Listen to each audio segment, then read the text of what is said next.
It's turning into somewhat of a Houdini story. The death of a 31-year-old British spy more than a year ago is a case investigators can't seem to crack.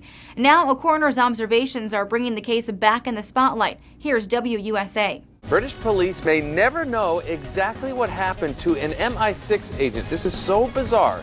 The body of a 31-year-old man named Gareth Williams was found in the bathtub at a London apartment inside a padlocked duffel bag. But then the story gets even weirder. A CBS correspondent takes a look at what investigators found after going into Williams' flat.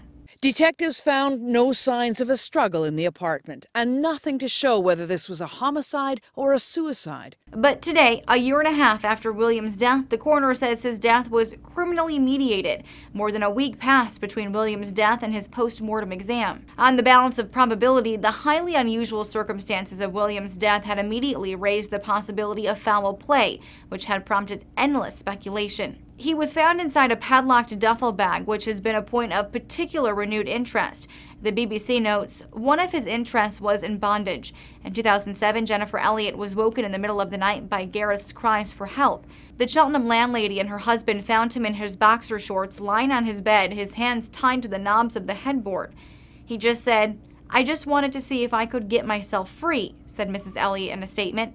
Some have explored whether Williams could have put himself in that duffel bag, but the coroner now says it doesn't make sense that he would lock himself in a duffel bag without having an apparent backup plan. Here's the Independent with what she had to say. "I find in the balance of probabilities that if he had gone into the bag and locked himself in, he would have taken a knife in with him. He was a risk assessor." Detectives say this is a case that may never be solved. For Newsy, I'm Lauren GORES. Multiple sources, the real story.